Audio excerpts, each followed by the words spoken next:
Bonjour à tous et bienvenue à bord de la 13. Aujourd'hui, je suis particulièrement content de recevoir ALPHA, aka le A, un rappeur talentueux, un producteur de génie, mais surtout un rider. Dans ce troisième épisode, on va parler de ta musique, de la France, des États-Unis, du rap, de la G-Funk et du reggae, de Paris, mais surtout de Val-de-Marne. Laisse-moi t'expliquer comment ça va se passer. La 13 fait référence à la fameuse ligne du métro parisien. Donc l'émission est répartie en plusieurs arrêts. À chaque arrêt, on va essayer d'aborder un sujet différent pour mieux te connaître toi, ta musique, ton parcours. Est-ce que ça te va comme concept ? J'en mets. Let's go. Juste un petit point très important, ça reste une discussion, donc un échange totalement ouvert. Rien ne nous oblige à rester bloqué aux arrêts prédéterminés. Donc on peut prendre le temps d'approfondir un sujet plutôt qu'un autre, de faire des détours. On verra où ça nous mène. Ok. Yes. ALPHA, est-ce que tu es prêt à rider avec nous pour cet épisode de la 13 ? Allez, c'est parti.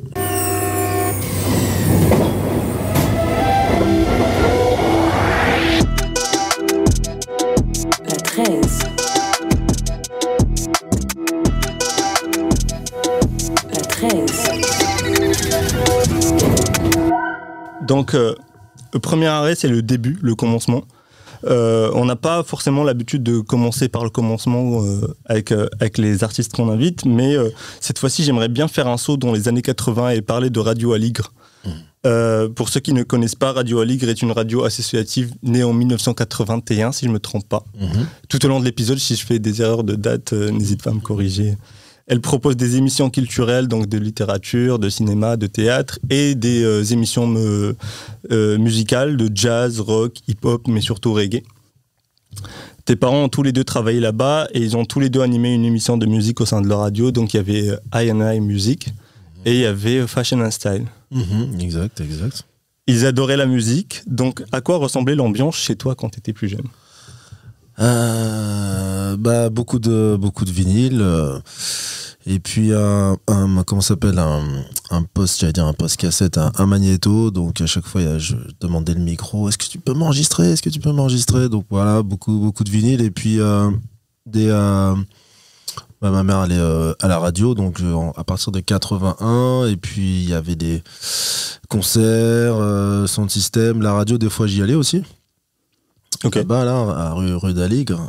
J'ai des souvenirs de ça. C'est dommage, j'ai regardé sur internet et tout, mais il y a zéro photo de ce truc-là. Donc ouais, j'ai cherché aussi quand je préparais l'épisode, il n'y avait pas grand-chose. Donc voilà, il y a probablement des gens qui ont dû prendre des photos à l'époque, tu vois, parce que c'était la plaque tournante de la scène reggae qui, pour ceux qui ne le savent pas, était implantée bien avant la scène rap, en fait. Oui. Il y avait donc des émissions, des artistes qui produisaient des disques, il y avait plein de Jamaïcains, d'Anglais qui venaient faire des concerts, des gros trucs sur Paris.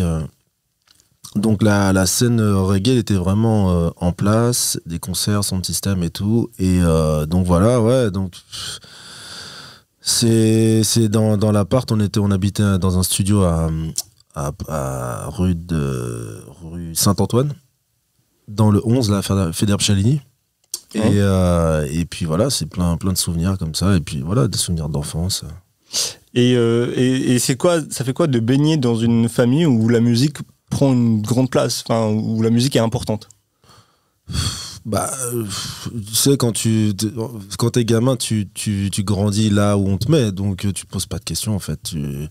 C'était si tu veux, même le fait que mes copains de cours d'école soient pas dedans, si tu veux, j'avais même pas conscience de ça en fait. Oui. C'est que plus tard, quand il y a eu une mode du reggae dans les années 90, je me rappelle, j'étais au collège, ils ont sorti un truc qui s'appelait Legend, qui était une sorte de compile de tous les plus grands. Enfin, il y a une sorte d'accélération sur Bob Marley dans les années 90. Et là, quand le jour où j'ai vu tout le monde écouter du reggae, je me suis dit, ah, tiens, c'est bizarre, hein, ça m'a fait bizarre en fait que tu vois, mon camarade de classe écoute du reggae tout d'un coup. Mais sinon, non, quand t'es gamin, tu fais pas gaffe, tu grandis là où on t'a mis. Ouais, c'est ça. Et du coup, là, c'était dans le 11e. Ensuite, vous déménagez à Joinville. Voilà, 87, on déménage à Joinville, à Splifftown. Voilà, Splifftown est un nom qui vient de Pascal, ton beau-père, c'est ça. Et qui fait référence à Joinville. Et j'ai vu que vous avez déposé la marque tous les deux en 2005, si je ne me trompe pas.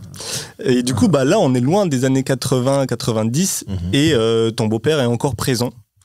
Et j'aimerais savoir quelle place il a eu dans la construction de ton identité musicale et de ta carrière de producteur. Bah, une place assez énorme, hein, puisque en fait, quand je commence la musique vers 14-15 ans, je sais absolument pas pourquoi j'en fais. En fait, je le fais parce que j'ai envie d'en faire. Mais c'est que après que je regarde un peu plus tard, je sais pas, peut-être vers 20 ans, un peu plus, et je me dis, mais en fait, tout ça était très logique. Oui. Quand t'as baigné dans un truc, les disques, le côté vraiment consommateur de musique, mais aussi le côté producteur, la radio, etc. Il y a un moment donné où ça te rappelle, quoi. C'est une évidence. Oui, mais sur le moment, tu t'en rends pas compte, en fait. Oui. Surtout dans l'adolescence, qui est une période assez trouble, hein, j'ai envie de dire. Qui est une période où t'as les yeux un peu collés, tu sais pas trop, tu vas à droite, à gauche, tu fais tes trucs. Et après, avec le recul, tu dis, bah ouais, il y avait une logique, en fait, finalement, à tout ça. Et donc Pascal, ouais, il était à la fois, il avait beaucoup de casquettes. Il était à la fois animateur radio, photographe. Il y a énormément de photos de plein de tous les artistes qu'il interviewait. Enfin, je peux pas commencer à citer les mecs, mais Sugar Minot, tout ça. Oui. Il y a plein de photos. J'en ai certains à la maison. Il en a chez lui, il y en a plein.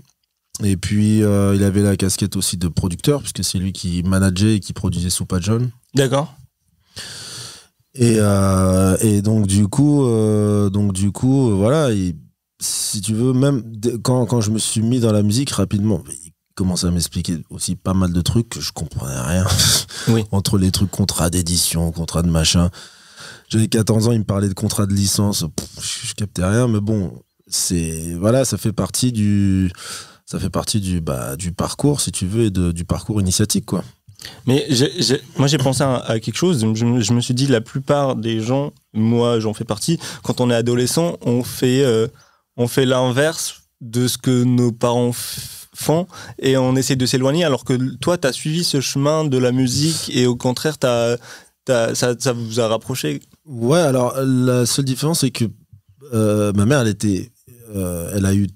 elle a fait l'émission peut-être pendant, je sais pas, de 80 à 84, je pense. Un truc comme 3 ans, un truc comme ça.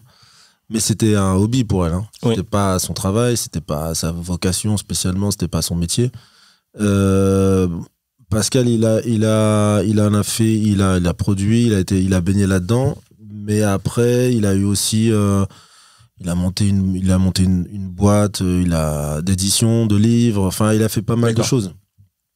Il était aussi photographe avant même d'être dans la musique. Donc du coup, c'est pas vraiment le fait, c'est pas faire comme mes parents, c'est utiliser en fait cette connaissance ou cet univers dans lequel tu as grandi pour. Et encore, je te dis, c'est pas utiliser parce qu'à cet âge-là, tu te rends compte de rien. Effectivement. C'est juste qu'en fait, il y a quelque chose d'un peu naturel qui vient, tu le fais et c'est plus tard. C'est avec le recul. C'est avec le recul que tu comprends ou tu crois comprendre pourquoi. Le pourquoi du comment, mais sinon. Et au début des années 90, tu découvres le hip-hop West Coast avec Snoop en allant à New York avec Pascal.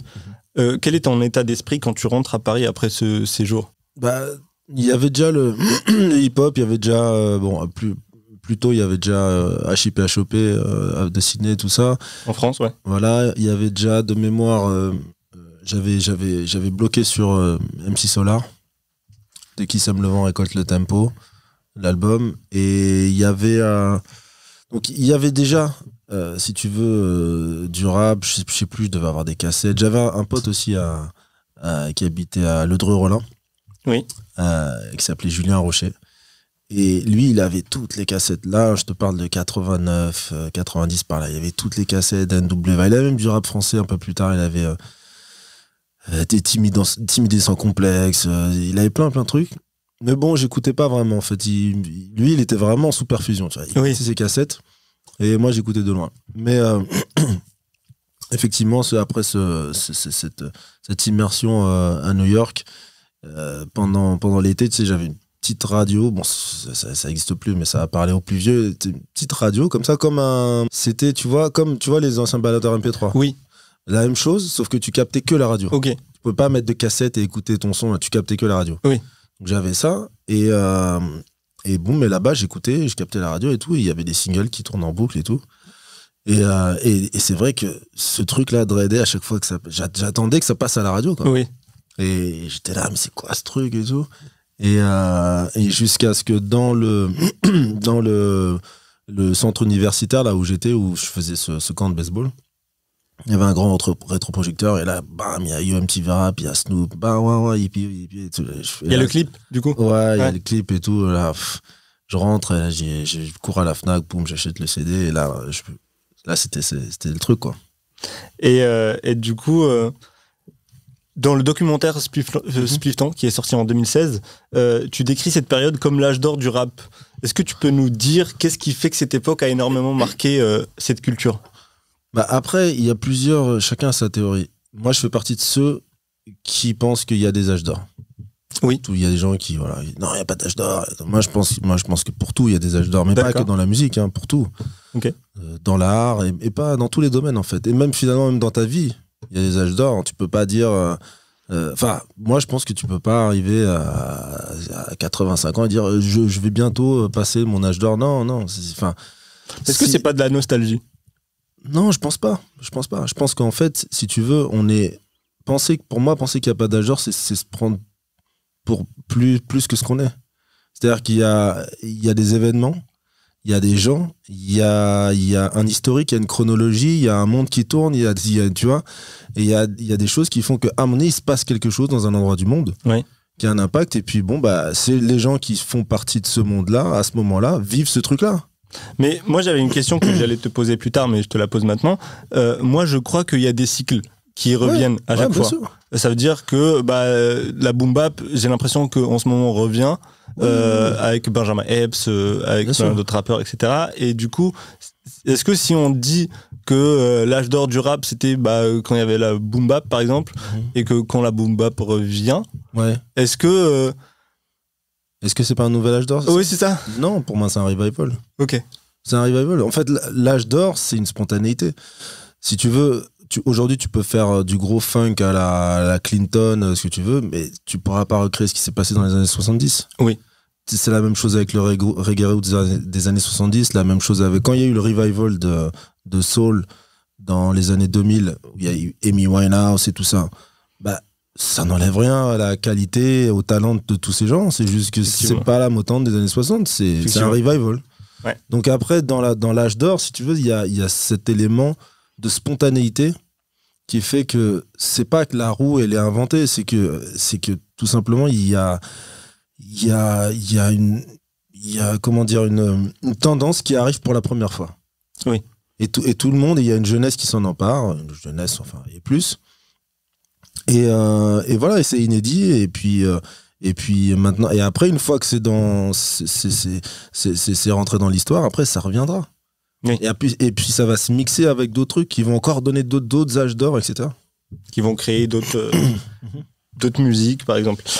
T'as bercé par la musique. Ah oui, non, il y a un dernier truc aussi, puisqu'on est on vit dans un monde capitaliste. L'âge d'or, c'est aussi 90, parce que dans les années 80, bon, moi j'étais enfant, mais tous ceux qui faisaient de la musique et du rap dans les années 80, ils s'imitaient pas pour faire de l'argent. Oui. Puisqu'il n'y avait pas d'industrie. Oui. Donc 90, c'est aussi toutes les premières disques d'or, toutes les premières grosses ventes qui font qu'à un moment donné, plus tard, quand il y a des revivals ou autres, ou pas, tu peux avoir des jeunes qui se disent « Ah tiens, je vais faire de l'oseille, je vais faire des vues, des streams, des machins. » Mais avant, ça n'existait pas. Donc l'âge d'or correspond aussi à cette spontanéité pécuniaire. Où il y avait de la passion culturelle. C'est vraiment, pour moi, le terme, c'est vraiment spontanéité. Okay. Et amener, il y a quelque chose qui se fait. Et puis, si tu es là à ce moment-là, moi, si tu m'avais posé la question, quand est-ce que tu veux, je t'aurais pas dit dans les années 80, je t'aurais dit des années 70. Moi, je t'aurais dit, j'aurais voulu avoir 20 ans en 70. Ok. Tu vois, mais bon, après, c'est comme ça. Si tu vis pas un truc, tu vivras un autre truc. Je crois que c'est une grosse phrase. Ça, faut pas que je la note celle-là. Tu vis pas un truc, tu vivras un autre truc. Mais je comprends ce que tu veux dire. Je comprends tout à fait ce que tu veux dire. Donc, on l'a dit tout à l'heure, t'as été bercé par la musique dès ton jeune âge. À quel moment Ou est-ce que tu savais que ça allait devenir ton métier? Tu disais tout à l'heure que tu as commencé à l'adolescence, mais tu savais pas du tout que ça allait devenir ton métier. Mais à quel moment tu t'es dit, ok, c'est mon métier? Et je dis métier parce que en 2016, pour la promotion du documentaire Spliftan, Yérim te pose cette question: comment tu fais pour sortir plus de 33 projets dans ta carrière? Et tu réponds: je considère ça comme un taf. C'est-à-dire, tu dis, je me lève le matin, je vais au studio et tout ça. Bah non, rapidement en fait. Je dis à ma mère que je veux faire ça en fait. Très rapidement, parce que de toute façon, la question se posait, elle me posait la question parce que les cours n'existaient plus, c'était que sécher sur sécher, etc. Donc, il m'a amené, mais tu fais quoi? Qu'est-ce que tu vas faire?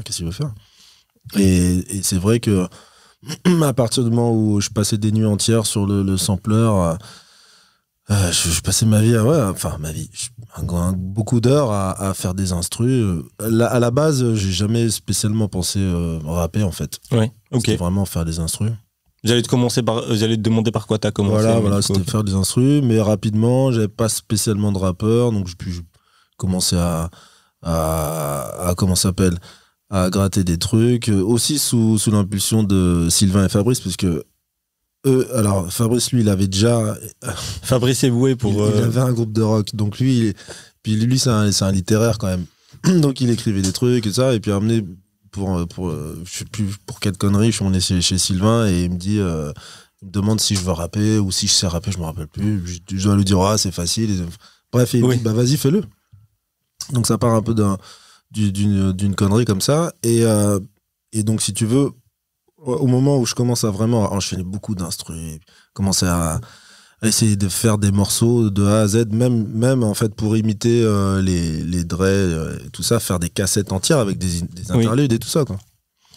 Donc à partir de ce moment-là, je voulais faire que ça. Une légende dit que c'est Fabrice Eboué qui t'a écrit ton premier couplet. Ouais, c'est vrai. Non, c'est vrai. Non, c'est pas une légende, c'est vrai. C'est ouf. C'est vrai, il l'a gratté comme ça vite fait sur le lit de Sylvain, là, était dans sa chambre. Puis il m'a dit, vas-y, rappe. J'ai rappelé le truc, et voilà. Deuxième arrêt, c'est les États-Unis, ou plutôt la West Coast. Dans une période où la West disparaissait petit à petit, donc tu rencontres un groupe qui se nomme Reservoir Dogs et vous créez le CSRD, donc Club Spliftan Reservoir Dogs, un collectif qui va marquer cette musique en France de par ses sonorités et le style de ses membres. Est-ce que tu peux nous parler un peu de cette période? Alors, c'est une période... Donc là, excuse-moi, là vous avez déjà sorti des projets autant que Spliftan. Ouais. Voilà, on a déjà sorti le CD Embauche pour la débauche, et qui a vendu peut-être 30 copies, enfin là. Et en fait, déjà sur cet album, il sonne pas spécialement West, il est pas spécialement rap californien comme ce que je faisais avant de faire ce truc-là. Parce que je sais pas, j'essaie de chercher un son, et si tu veux, quand on fait ce truc-là, il y a un peu on était beaucoup dans le délire Miami. D'accord. On était vraiment Miami bass, quoi. Et puis on faisait beaucoup la fête et tout, donc ça, voilà, il y avait une logique là-dedans. Et le son, à ce moment-là, en plus, si je dis pas de conneries, on est dans No Limit Soldiers et tout ça. Enfin, la West Coast, il se passe vraiment pas grand-chose. Oui. C'est plus l'âge d'or. Ah non, là c'est l'âge de... Là, c'est même pas l'âge de carton, là, là, on est bien après la mort de Tupac. C'est quoi, c'est 96? Ouais. 96, donc... je sais pas, vers 98, par là, on est vraiment... Nous, c'est... En plus, il y a le rap français qui explose, il y a tous les trucs, il y a TSN, Gynéco, il commence à avoir vraiment beaucoup de... tu vois, c'est l'époque aussi du rap indé, là, les 2 balles, tout ça. Oui. Il y a vraiment beaucoup de rap français. Il y a MCM, Blabla Rap. Donc, on envoie le câble aussi. Parce c'est ça aussi, parce qu'aujourd'hui, tu ouvres la télé, il y a des millions de chaînes. Mais avant, t'avais... C'était pas le cas. 1, 2, 3, 4 pour ceux qui avaient le décodeur. La 5, c'était fini, c'était les années 80. Il y avait quoi? Il y avait RTL, la 5, et la 6. Et là, fin des années 90, il y a vraiment une démocratisation avec le câble. Donc, je sais plus, je crois que c'était numéricable, je me rappelle plus, bref. Et donc, tu avais MCM, t'avais une chaîne qui s'appelait MCM, qui a été big à l'époque. Ça existe toujours, MCM? Je sais pas du tout. Ouais, on me dit que ça existe. Ouais. Non, mais ça a été big. Là, on est ici, là, on est à Pigalle. Là, ils avaient un building où ils faisaient des concerts, des soirées, tout ça. C'était vraiment une bonne chaîne de musique et tout. Et là-dedans, t'avais Blabla Rap et Parano Refrain qui animait Blabla Rap. Il avait plein d'artistes, tous les gros trucs, Fujis, Lauryn Hill, tout ça. Il recevait tous les gros trucs. Je crois DMX à l'époque, je sais plus. Donc, bref, t'avais toute cette période où, le rap français est vraiment en plein essor. La West en baisse. La West totalement en baisse. Et nous, on est dans notre délire Miami. Donc voilà, c'est aussi pour ça que cet album sonne comme ça. Il sonne pas vraiment comme ce que je faisais vraiment au début avec plein de sirènes dans tous les sens. Voilà.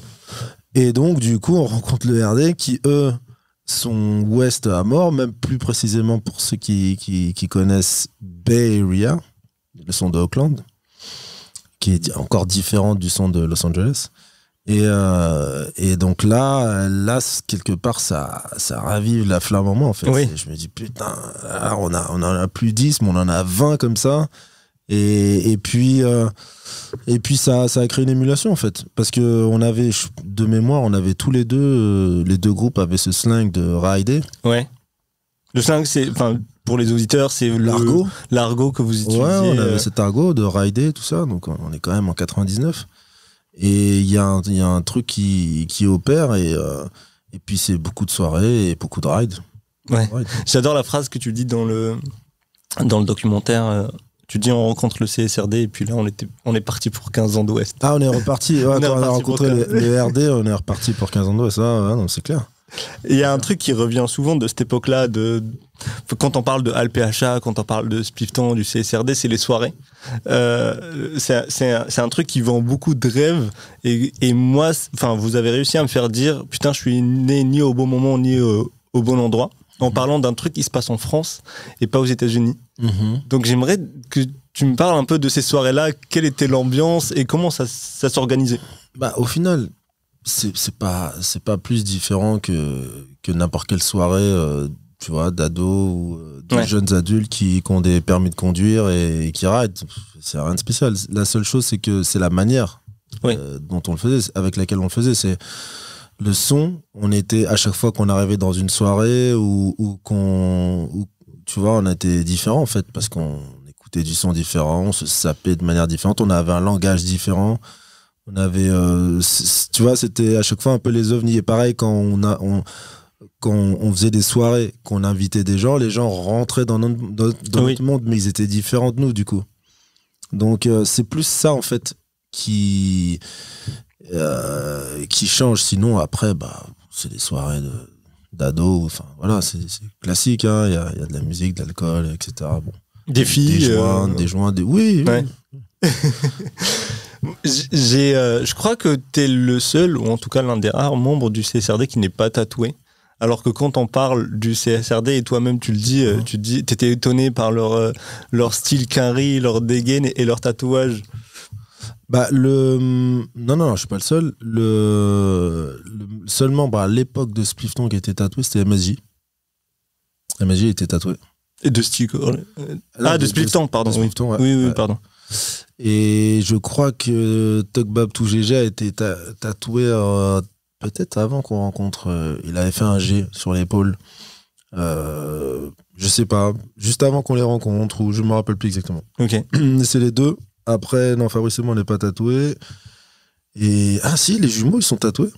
Si. Au final, les jumeaux sont tatoués. Les jumeaux, qu'on rappelle leur tic et tac. Leur place de tic et tac. Et Dimitri n'est pas tatoué. Mais après, eux, la plupart étaient tatoués. Ouais. Le seul, je crois, qui n'était pas tatoué, c'était Waslo. Ok. Et il s'est tatoué sur le tard. D'ailleurs, il a des tatouages, lui, pour le coup, très maison, quoi. Il a un autre style de tatouage. D'accord. Mais c'est vrai que pendant longtemps, c'était le seul qui n'était pas tatoué. Et donc c'est vrai qu'eux, ils avaient un autre style, quoi. Un autre style. Beaucoup de style étaient beaucoup tatoués. C'était voilà.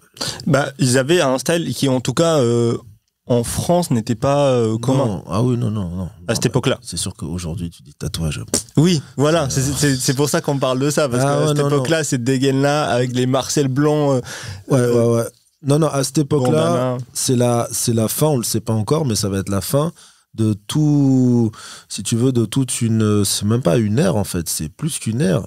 Avant, le tatouage, c'était les repris de justice, les marins, et tu vois, c'était quand t'étais tatoué, Oui. c'était que t'es un gangsta, tu vois, ou alors t'étais un marin.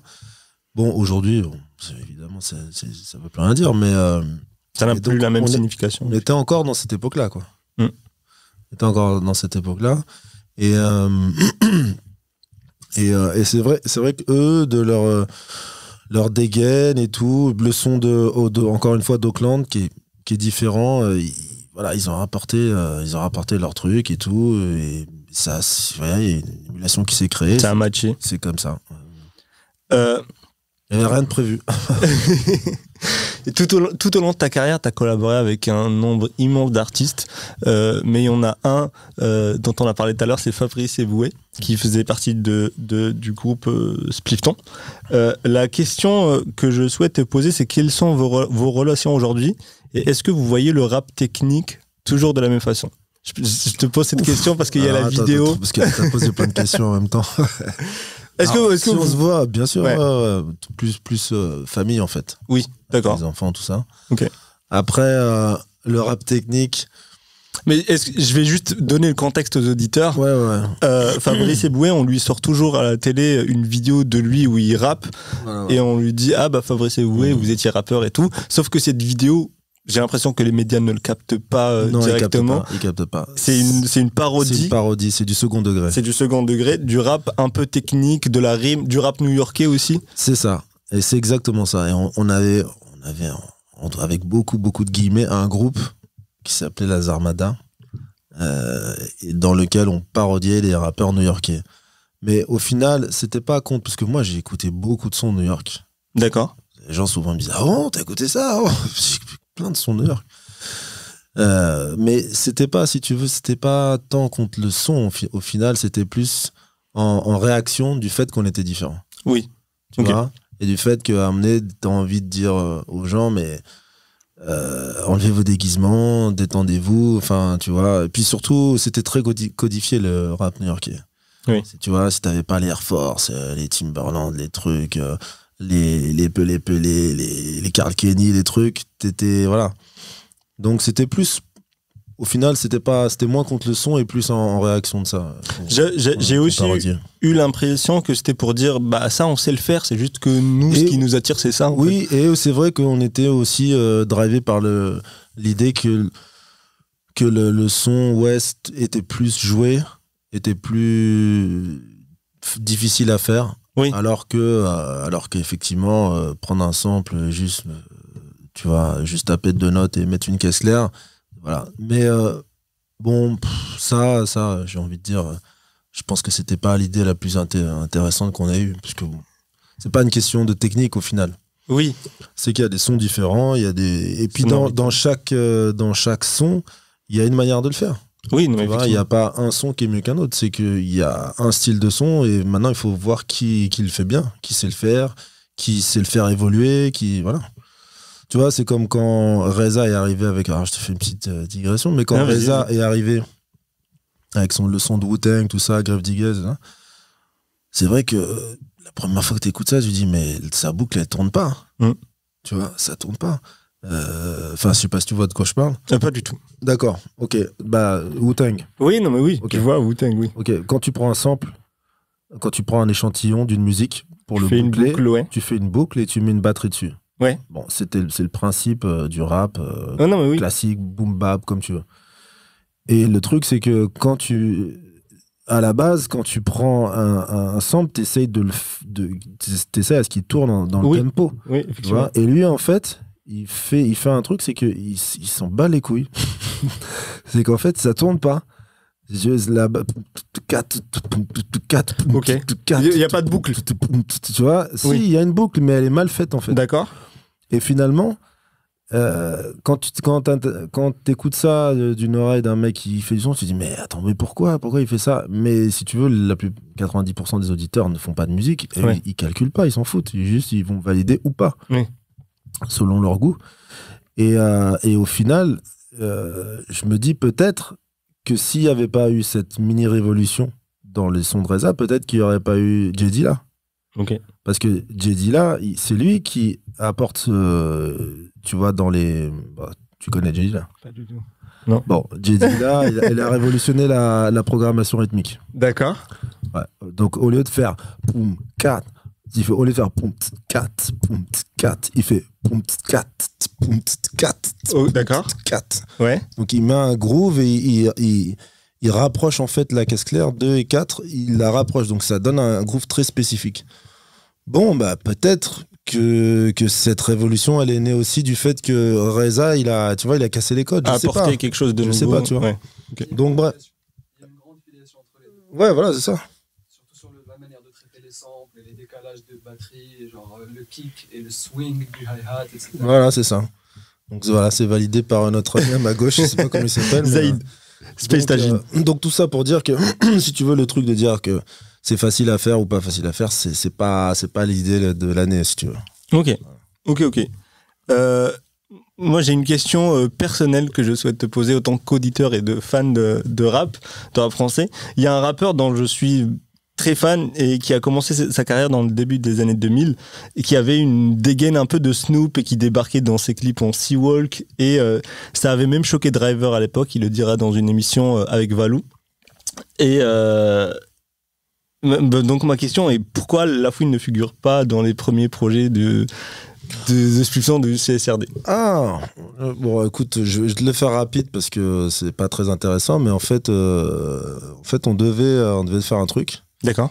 Et ils ont ni plus ni moins volé une talkbox de SOB. Donc il y a une talkbox sur son album qui sur son morceau qui s'appelle Groupie Love, je crois, Ok. qui est faite par SOB, qui n'a pas été payé. Donc voilà. D'accord, ok. Donc tu vois, non, il était venu à Joinville dans la maison, non pas dans la maison, dans la voiture. Je lui ai fait écouter des sons, tout ça, et puis il a même fait un son spécialement pour lui qui était, je trouve qu'il lui allait bien. Tu connais le projet Chargé? Oui, il y a un son. Alors, le Chargé, sur le son du Chargé, mais le 1, parce qu'il y a le 2, il y a Seno et Test. Et sur le premier, il y a Jeune LC, Sobre, du 1 truck et BEWS. Ok. Bah, cet instru-là, je l'avais fait pour La Fouine à la base. D'accord. C'était l'époque un peu. T'as connu Shingy? Non, Bon. pas du tout. C'était dans cette mouvance-là, un instru un peu fou pour un mec, tu vois, qui a une petite voix, qui rappe vite. Oui. Et tout. Et bon, il avait pas pris et tout. Bon, ok, pas digue. Mais après, il demande si je connais un mec qui fait de la talkbox et tout. Je dis, ouais, vas-y, pas de problème, je te connecte avec mon gars et tout. Tac, SOB, bam, il lui fait le truc carré, il l'envoie et tout. Il l'envoie sur 2 pistes, hein, pour ceux qui savent ce que c'est. Ouais. Donc, c'était même pas mixé. Parce que normalement, t'envoies les pistes séparées. Après, on va au mix et tout. Et puis, il envoie le truc et pas de nouvelles. Et 2 mois plus tard, on voit le truc Sortir avec. sortir. J'ai fait, ok, grosse équipe. Merci. Ok. Donc bon, non, sans plus, on passe à la prochaine question. Je passe à la prochaine question. Le troisième arrêt, c'est le Japon. Ouais. En 99, tu rencontres un artiste que je suis depuis un petit moment et pour qui tu as énormément compté, c'est Driver. Vous avez fait ensemble l'album L'Architecte, un album qui, je cite, redonne du souffle à sa carrière et qui a été enregistré en 5 jours. Comment tu fais un album aussi important dans la carrière d'un artiste en 5 jours? Alors, Driver va très vite. Driver va très très vite. Alors, pour l'avoir beaucoup enregistré, on va dire que sa moyenne, c'est un 16 mesures en 30 minutes. D'accord. Et il peut t'en écrire 3-4 sans problème. Ok. Sans problème. Il est trop fort. Donc ça va vite. Et puis surtout que tous les couplets ne sont pas forcément des 16, mais bon, ça donne un ordre d'idée. Après, quand on est parti sur cet album, il y avait j'avais quelques sons de côté. Il y en a d'autres qui ont été faits dans la semaine. Et ouais, on a fait ça. On a pris. C'était de la cadence. Hein. Même l'album de Seno, c'était une semaine. J'ai l'impression que c'est parce que, on revient à ce qu'on a dit au début, c'est parce que tu vois ça comme un taf. J'ai l'impression que t'as presque des horaires de bureau. Ouais, non, alors ouais, il y a deux choses. La première des choses, c'est que tu peux, si tu veux, quand tu pars sur un projet, tu peux avoir des idées et des instrus sous le coude. Mais si tu veux, après, quand ça démarre, il y a une émulation qui se crée. Oui. Et t'as 3-4 fois plus d'idées qui viennent. Donc, à un moment donné, il faut mettre la charrue avant les bœufs. Tu dis, on met 2-3 trucs, on a des idées. Même des fois, tu pars, t'as même pas le nom du projet ou rien du tout. Oui. Non, mais voilà, au bout de 3-4 jours, t'enchaînes et tout. Et puis, après, ça peut aller très vite. Après, si tu veux, t'as la possibilité ou de le sortir tout de suite. Mais le mieux, en général, si tu peux le faire, c'est de faire tout ça et de prendre un petit temps de recul. Réécouter. Après, réécouter et éventuellement peaufiner ou enlever ou rajouter un morceau. Si tu peux faire ça, c'est mieux. Parce que souvent, quand tu fais tout dans le jus et que tu sors le truc, il y a toujours au moins 30 à 40% ou de déchets ou de choses qui auraient pu être un peu mieux pensées ou peaufinées, etc. Améliorer, ouais. Mais le jus, il est là que si tu te mets direct dedans et c'est là que toutes tes idées centrales vont naître, en fait. C'est dans cette période-là. Quand t'as plus la tête dans le guidon, dès que t'as une inspiration, tu fonces. Ah oui, totalement. Ok. Et faut saisir le moment, c'est juste ça. Hein. Ouais. Pour tout, mais pour tout, c'est pas que la musique. Mais comment tu te rends compte que c'est le moment? Enfin, je sais pas ce que. Mais non, mais c'est une habitude. Ouais. C'est une habitude, c'est qu'à un moment donné, tu dis tiens, là on a un truc. Ouais. Ou alors il écrit tiens, j'ai un couplet. Voilà. Et au bout de la 8e mesure, c'est quoi ce mot-là? Attends. Ah mais non, mais ça c'est ça le morceau. Ou alors genre on extrait ça, ça c'est le refrain.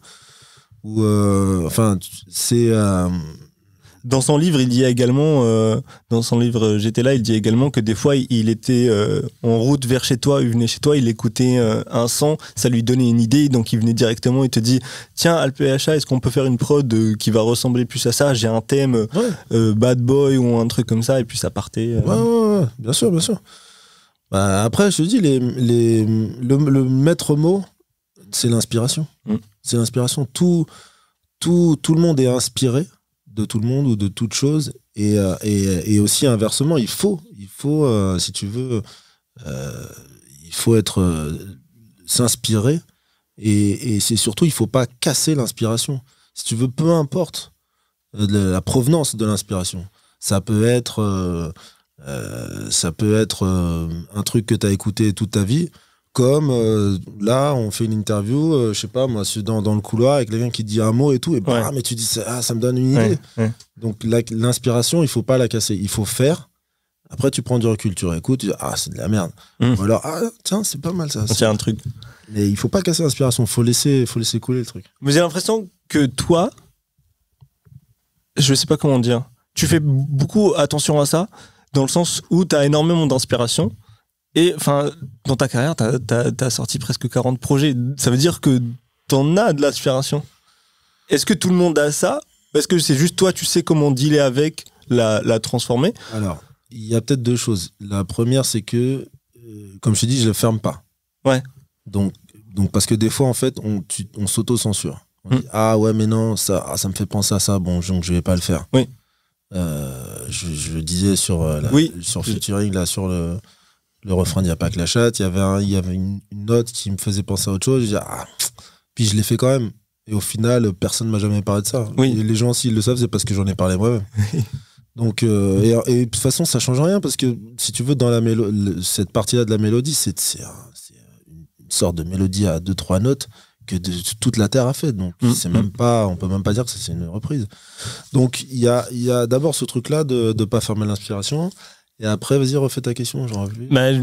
Est-ce que toi, juste... je sais pas, en fait, j'ai l'impression que tu as beaucoup plus d'inspiration que les autres. Ah oui, non, voilà, c'est ça que je veux dire. Et l'autre truc, c'est que, étant réel, je bosse avec des gens. Ouais. Donc, si tu veux, j'ai pas fait 40 solos. Oui, non, c'est vrai. C'est ça, c'est important aussi. C'est-à-dire qu'après, quand je bosse avec Driver, on fait du ping-pong. Quand je bosse avec ça, c'est pareil. Quand je bosse avec... les 421, Ouais. Enfin, tu vois, donc du coup, il y a aussi beaucoup de projets qui vont encore plus vite qu'un album solo. que je dois faire où je me dis ah tiens je me mets sur 3 semaines, je me mets dessus.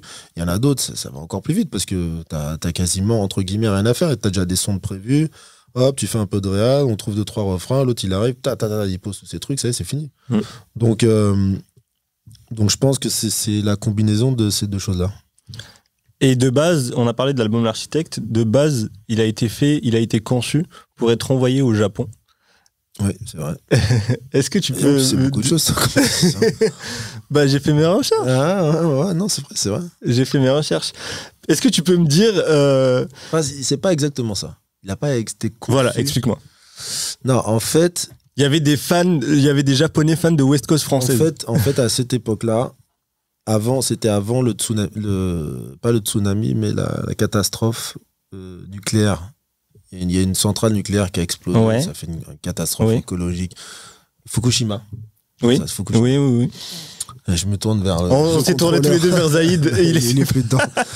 C'est Fukushima. Et avant Fukushima, les Japonais, avec leur yen, ils étaient chauds. Ils nous commandaient beaucoup de CD. Parce que là-bas, il y a une grosse culture américaine, West Coast, vraiment. D'accord. Il y a plein de gars avec des lowriders. Pas que ça, il y a aussi... Ce qui n'est pas... Enfin, on le sait pas. Non, on le sait pas, mais en fait, il n'y a pas que ça. C'est-à-dire que les Japonais... sont ouverts. Ils ont... Ouais, mais ils ont tout. Funk, soul, jazz, reggae, ils sont fans, quoi. Et eux, ils le font à leur sauce, ils ont leur son. Et donc, dans tous ces styles de musique, il y a beaucoup finalement, ils sont pas si loin, ils sont à côté. Ils sont plus proches de LA que de New York. Oui, non, mais oui. Donc, ils ont beaucoup de trucs, lowrider, G-Funk et tout. Et c'est un moment, donc, où avec Kiket, de 187 Prod, j'allais t'en parler. Ils vendaient beaucoup de CD, donc aux Japonais et tout. Et donc un jour, j'ai Driver, je sais plus pour quelle raison, mais en gros il me dit, c'est sûrement pour faire un 16 ou un truc comme ça, et il me dit je suis plus dedans quoi, je suis plus dedans et tout, j'ai plus la flamme, j'ai plus le truc.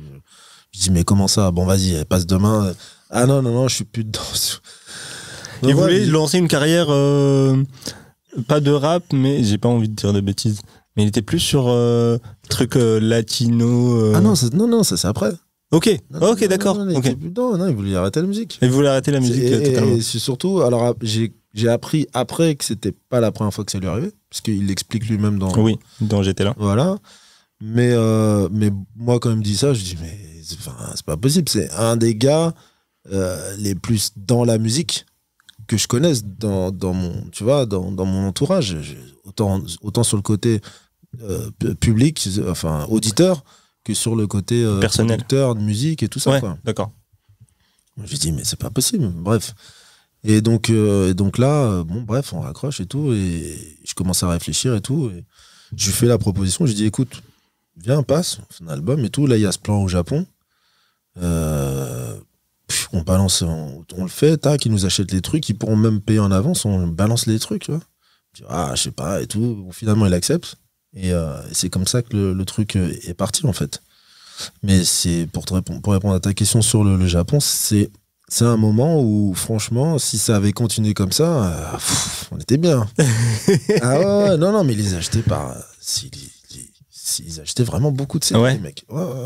Et puis Fukushima, ça, je sais plus quand ça vient, c'est peut-être 2009 ou je sais plus exactement. Faut regarder les dates. Mais... C'est ouf quand on dit que Fukushima a stoppé un bise en France de Alpha, rappeur de joueurs. Non mais parce qu'ils achetaient toute la scène. Oui, non mais pas que Alpha, mais oui. Non, mais... toute la scène. Et voilà. Et comment on fait quand on est indépendant d'envoyer des albums dans des pays aussi lointains? Comment on s'organise? On va à la poste. C'est tout. C'est aussi simple que ça. Bah oui. Après, non, mais tout ça a été possible par Internet. Ouais. C'est-à-dire que de mémoire, le premier truc, parce que moi, je suis pas trop, je suis obligé, hein, les réseaux, tout ça, mais bon, si ça n'existait pas, ça me poserait pas de problème. Et donc pendant longtemps, je suis pas du tout rentré dedans. Je dois créer mon premier email en 2007. Tu vois, ce qui est tard. Tu vois, tous ceux autour de moi, ils avaient déjà un email depuis des années. Et si tu veux, comment ça s'appelle on disait quoi? Je me rappelle plus. Excuse-moi. De l'indépendance et de pouvoir quand même envoyer. Oui, non, voilà, c'est ça. C'est que Internet, ça a développé ce truc de featuring. Avant, pour faire des feats, il fallait se déplacer. Oui. Donc, que tu sois indé ou que tu sois maison de disque, bam, ouais, il y a tel artiste, bam, il a envoyé sa voix. Les bandes devaient transiter. Oui. C'est sur bande, c'est physique. Là, je pense qu'on doit être en 2004, je crois. Au moins un an avant, peut-être 2003, je sais plus. Il y a Seno, par le biais de Jizo, qui font un feat en MP3. Et moi, c'est la première fois que j'entends ça. Je dis, mais c'est quoi ce truc? Enfin, ok, on m'a dit MP3, ok. Ouais, ah ouais, ok, il t'a envoyé la piste Oui. par MP3 et bam, tu l'as l'as mis sur enregistré le truc. dessus. Ouais. Ouais. Et donc, si tu veux, ce truc-là, ça a ouvert plein de trucs. Parce que tout d'un coup, tu peux faire des combinaisons avec des mecs à l'autre bout de la terre. Et puis, le cas échéant, vendre de la musique. Ouais. Et faire des business. Donc, du coup, ça n'était possible que parce que Internet s'est développé. Ok. Avec les Japonais, ouais, bien sûr. J'allais te poser la question, en parlant d'indépendance, j'allais te poser la question de comment ça se fait que tu es resté indépendant, mais j'ai envie de dire aux auditeurs, allez écouter l'épisode qui est sorti avec Driver. Mais Ouais. tu as sorti des papiers carrément des classeurs où tu avais des réponses de labels et de maisons de prod, je crois. Ouais. Et en fait, ils n'étaient pas intéressés. Ouais, non, mais alors pourquoi j'avais gardé ça à l'époque? J'en sais rien. Je garde pas mal de choses. On le voit dans le documentaire aussi. Je garde pas mal de choses. Non pas, je sais pas pourquoi. Bon, je garde des trucs. Et quand, si tu veux, quand j'envoyais mes cassettes ou comment ça s'appelle, le CD embauche pour la débauche, quand je recevais, parce que quelque part je trouvais ça correct, tu vois, de recevoir un papier. Ouais. Si c'est négatif, au moins tu sais que voilà, ça a été traité. Est-ce qu'ils l'ont écouté? Ça, c'est autre chose, mais en tout cas, ils t'ont envoyé un truc. Et donc, bref, j'avais archivé ça. Donc, ça fait partie de ce fameux. J'ai un gros dossier comme ça, avec plein de trucs. Tous des flyers de l'époque. Moi, je trouve que c'est bien de garder ça. Ouais, des feuilles entières où j'ai tout mis. Tu vois, tout ton répertoire. Avant, on faisait un répertoire à la main. J'ai tous les trucs, les distributeurs, les machins, les gens de la profession, les gens de radio, les fournisseurs. Enfin, bref. Ouais. Et du coup, quand t'es indépendant, surtout toi, donc t'es producteur, t'es beatmaker, t'es rappeur, t'es manager de toi-même, tu fais beaucoup de choses et en même temps, je le répète, t'as sorti énormément de projets. Comment tu t'organises? Ouais, alors c'est pas évident à organiser parce que le cerveau artistique et le cerveau, on va dire plus paperasse, ils marchent pas du tout de la même manière. Ok. Parce que le cerveau artistique, il faut avoir du temps, des fois tu as une inspiration, faut que tu te mettes dessus, et puis bon, c'est plus l'heure, ou c'est machin, ou il faut faire ci, ça. Donc c'est un peu le challenge, tu vois, entre de passer de l'un à l'autre. Après tu fais le reste, parce que t'as pas le choix. Hein. Il y a même une anecdote que tu as racontée dans Featuring, lors d'un tournage d'un clip, c'est que toi aussi, tu gérais en même temps les clips, les contrats, les locations de voitures, s'il faut louer une voiture et tout ça. Donc, tu fais tout de A à Z. Tu fais tout de A à Z. Mais exactement comme un artisan. Ouais. Un artisan boulanger ou je sais pas quoi, il fait tout de A à Z, quoi. Donc. Le pain et la compta.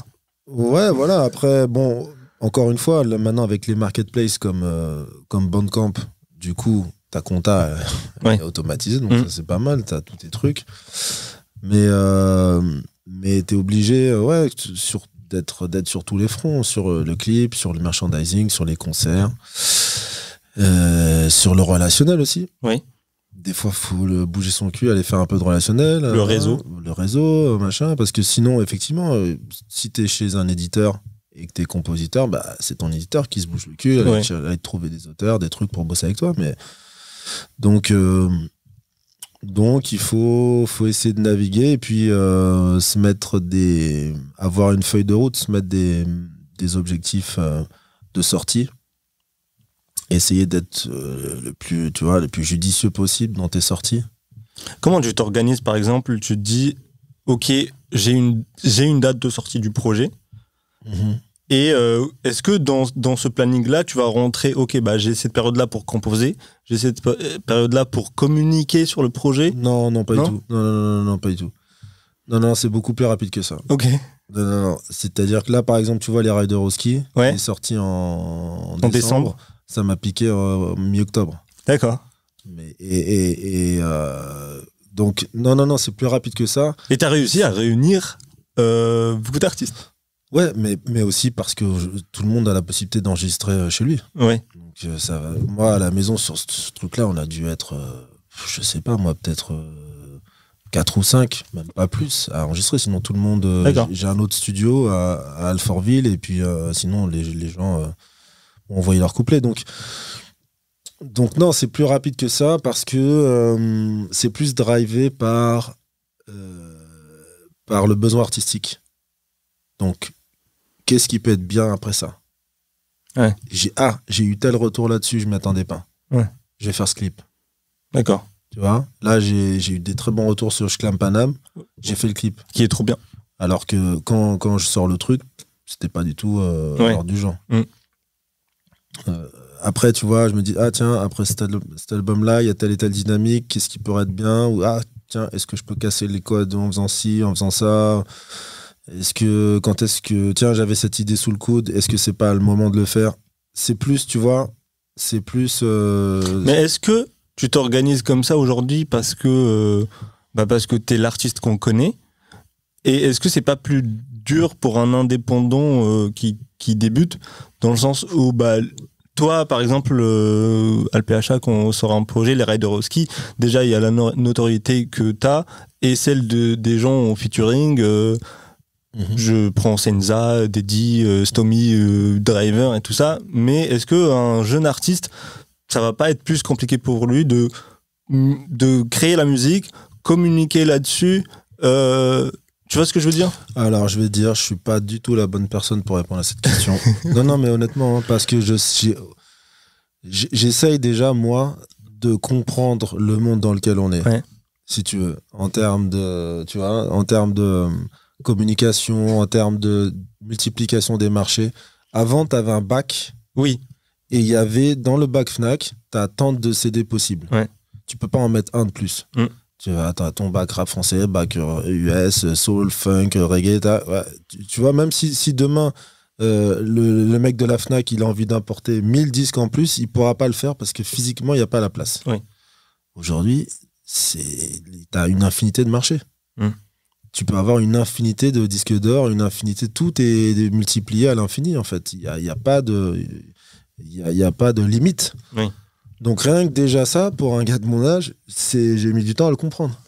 Tu vois, alors qu'aujourd'hui, il y a plein de modèles économiques différents. Ouais. Avec le streaming et tout ça, il y a plein de manières de faire. Donc, comment un mec d'aujourd'hui pourrait faire? Je pense qu'il sait mieux que moi comment faire.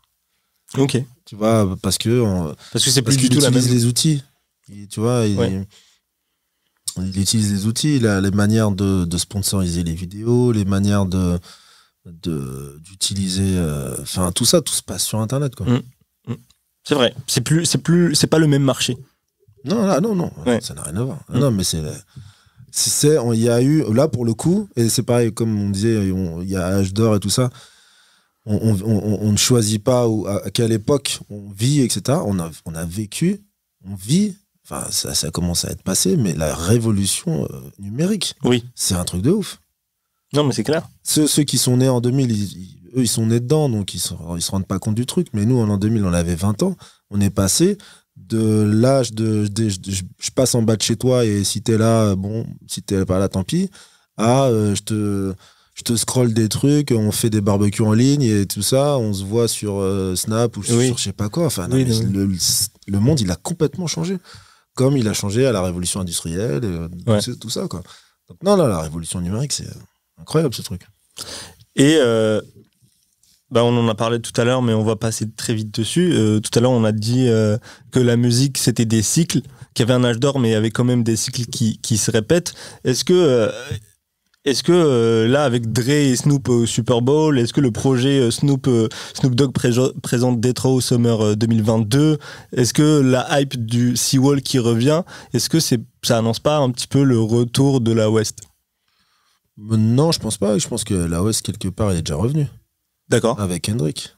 Elle est totalement revenue avec Kendrick.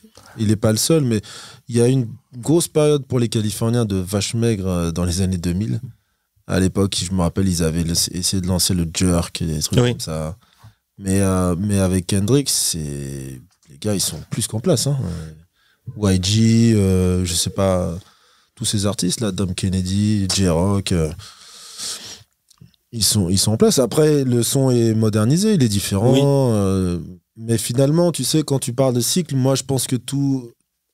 S'il y a une nature de cycle, c'est le cycle du funk. C'est le cycle du funk. Ça part de James Brown, Sly Stone et George Clinton. Et depuis, ça a mué en G-Funk, ça a mué en je sais pas quoi, tu vois. Mais quand t'écoutes King Kunta de Kendrick, qui est une reprise d'un instru de Quick, bah, c'est du funk. Oui. C'est du funk.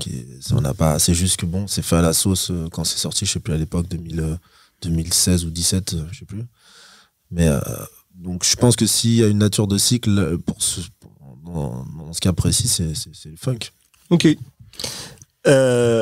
En 2013, tu as bossé avec un artiste qui s'appelle A2H et avec lequel vous avez sorti Studio Liqueur. J'ai appris que à la base, ça devait être un projet de toi, A2H et Taipan. Taipan qui est d'ailleurs le premier invité du podcast. Moi, A2H, il me fait beaucoup penser à Driver, je sais pas pourquoi. Peut-être parce qu'ils parlent d'amour de la même manière, ils abordent le sujet de l'amour de la même manière. Et j'aimerais savoir comment se crée ce projet et comment vous collaborez ensemble. Comme je dis, je sais plus exactement où est-ce qu'on se connecte. Je pense que c'est sur une Can I Kick It. Mais en fait, j'avais un morceau, j'avais Allume la lumière. Oui. Et ce morceau-là, je l'avais depuis quelques temps déjà, en fait. Et j'avais qu'un couplet. J'avais pas plus d'inspiration pour un deuxième. Bon, bref, le morceau était là, était vacant. Et donc, je le propose à 2H et à Taipan. Et j'écoute le truc, je dis, franchement, il y a un truc. Ce serait peut-être pas mal de faire un projet. À l'époque, on faisait encore des albums. Sinon, j'aurais proposé de faire un EP. Oui. Mais parce que c'est pas mal le format EP. Enfin, il existe depuis longtemps. Hein. Le premier CACRD, pour le coup, c'est un EP. Oui. Mais bon, quand tu pars sur un projet, tu pars sur un. Tu vois, 12, c'est pas la même manière de travailler. Non. Oui. Et donc bon, bref, je propose à Taipan pour ces raisons ou les raisons de son label, je sais plus. Bon, ça, ils veulent pas le faire. Voilà, ils veulent pas le faire. Donc, je dis à 2H, vas-y, on le fait à deux. Ouais. Simplement. Donc, pareil, il est rapide, hein, 2H, il va vite. Oui. Ouais, il va vite. Il est trop fort. On a fait la plupart des trucs à la maison. On a fini, pareil, à Alfortville aussi, on a enregistré. On a enregistré Studio Liqueur là-bas et je sais plus. Je ne les regarde pas, je crois. Enfin bon, bref. Ok. Ça a été plié, pareil, une semaine. Ça a été rapide. Et moi, quand je regarde l'évolution de la carrière d'A2H, c'est énorme. Et il a fait un grunt, enfin, il était dans le grunt de Isha, je crois en décembre aussi, grunt 55. Et il balance des couplets et il dit je suis un rider. Et du coup, je fais le lien et je trouve ça trop stylé. Je sais pas si rider à ce moment-là veut dire rider ou pas, mais je trouve ça stylé. Si, dans la mesure où on a fait l'album ensemble, après c'est bon. Toi, comme tu dis rider un jour, rider toujours. Tu dis ça. Ouais, bien sûr. Il a été adoubé, il a le pass, c'est bon. Ouais. Non, bien sûr. Non, à 2H, très bon. Très bon, super musicien. Ouais. Super musicien. Et de toute façon, même avant, enfin, je sais pas si tu auras l'occasion de l'inviter, mais. J'espère en tout cas. Même avant de sortir ces trucs, il tournait je crois, qui jouait de la... Je sais plus si de la basse ou de la guitare pour un groupe. Je savais pas du tout. Ouais. Ok. Donc, c'est-à-dire qu'avant de se lancer dans sa carrière de rappeur, il avait déjà une expérience de la scène. D'accord. Parce que c'est un de ses atouts. Ouais. C'est qu'il est vraiment très très bon sur scène. D'accord. Et, Ok. non, très bon à 2H. Ouais. Mais surtout aussi que quand vous collaborez à 2H, à l'époque, c'était la nouvelle génération. Oui. Est-ce qu'aujourd'hui, il y a des gens de la nouvelle génération avec qui tu aimerais collaborer? Sûrement. Il faudrait que je me mette plus à la page, mais tu veux dire un gars de quoi, de 25, 26 ans, en gros? Ouais. Parce que c'est une question d'âge. Parce qu'il y a des gens avec qui... Parce qu'il y a des gens, tu vois... Là, avec mais qui... Daddy, par exemple, c'est... Est-ce que tu le classes comment? Ouais, c'est ça la question que j'allais te poser. Moi, je le classe nouvelle génération dans le rap. Ah bah, donc oui. Donc ouais, Daddy. Mais Daddy, c'est fait. Parce qu'il y a vraiment... Là, nous, on a plus de 40 ans, donc il y a vraiment, tu vois, les mecs qui rappent à 22, 23 ans, il y en a plein. Ouais. Et il y en a beaucoup. Il y a eu... Là, on a passé la génération tout des Necfeu et tout ça. Là, on est sur qui est-ce qui peut être un représentant de la nouvelle génération? C'est même en dessous de Nino, on est d'accord? De Dinos? De Nino. Oui, en dessous de Nino encore. Oui. Donc, je sais pas, il y en a tellement, il faudrait vraiment, il faudrait plus... C'est difficile d'écouter tout ce qui sort. Ouais. C'est parce qu'il y a vraiment beaucoup de choses et parce qu'il y a que 24 heures dans une journée et si t'es un peu concentré sur ce que tu fais... Et puis tout se consomme vite aujourd'hui. Ouais. Donc la nouvelle génération, j'ai l'impression que c'est toutes les 2 semaines, quoi, c'est une nouvelle génération. Ouais, mais de toute façon, en plus, il y a un truc très simple, c'est que quand t'es là sur ton Insta, tu commences à comment on dit, swiper là, Swiper. Ouais. Entre les trucs de gars que tu connais, les pubs, les machins, t'as déjà passé 30 minutes pour rien. Ouais. Si en plus de ça, il faut que t'ailles diguer dans un truc, ou alors si tu peux être abonné à des... Mais c'est pareil, si t'es abonné à 2-3 sites qui font du contenu et des nouveautés, rapidement tu peux t'apercevoir que t'as passé 3 heures sur là-dessus. Non mais c'est vrai. Et tu vois, donc c'est pas évident de se mettre tous les jours à la page. Donc là, t'as pas de nom en tête en particulier? J'en ai sûrement, mais là qui me viennent tout de suite, non, mais je suis sûrement tombé sur un truc qui m'a dit, ah tiens, bon lui. J'aimerais que tu me parles de... Ah oui, en 2016, pardon. Pour l'interview de OKLM Radio, à un moment, tu parles, tu discutes, et tu dis, on parle de ce qu'on parle. Et tu dis, putain, j'ai toujours voulu faire un son qui s'appelle comme ça. 7 ans après, tu le fais. Avec Daddy, l'intro, elle est juste incroyable. Sa voix, moi, je l'adore. Est-ce que tu peux expliquer aux auditeurs ce que ça veut dire pour toi, on parle de ce qu'on parle? C'est ça, on parle de ce qu'on parle. C'est-à-dire, on s'est compris. Ok. On s'est compris. On parle de la même chose. Ça veut dire, on parle de ce qu'on parle. Ok. Parce que moi, je me suis dit, parce qu'il y a le slang de Spliftan et tout, je me suis dit que peut-être ça... Non, il n'y a pas d'autre... Non, faut pas chercher trop loin. Au final, c'est très camère. C'est très camerounais. Ils avaient fait un... C'est qui? C'est Malox qui avait fait Ça sort comme ça sort. Oui. Ok. Non, on parle de ce qu'on parle. On parle de ce qu'on parle. Daddy, il est trop fort. Ah ouais, c'est la première prise. Hein. On était tous aux cieux là-bas. Tout fait, bon, vas-y, fais l'intro, clac. Première prise, ok, on garde. Et son sourire après... son rire après, il est formidable. Et du coup, en parlant de Daddy, la dernière fois, il était à ta place et il m'avait dit... Heureusement que Alpha a fait son documentaire parce que si on attendait que les gros médias et que les grosses productions s'y mettent, on n'aurait jamais rien. Quels sont les documentaires et les séries ou les films de rap ou de groupes de rappeurs que toi t'as kiffé? Et si tu devais aujourd'hui voir un documentaire qui n'existe pas sur un rappeur ou un groupe de rap, ça serait lequel? Alors ce documentaire, il m'a été inspiré par Nabila. Je me suis dit que si elle avait écrit un livre, je pourrais faire un documentaire.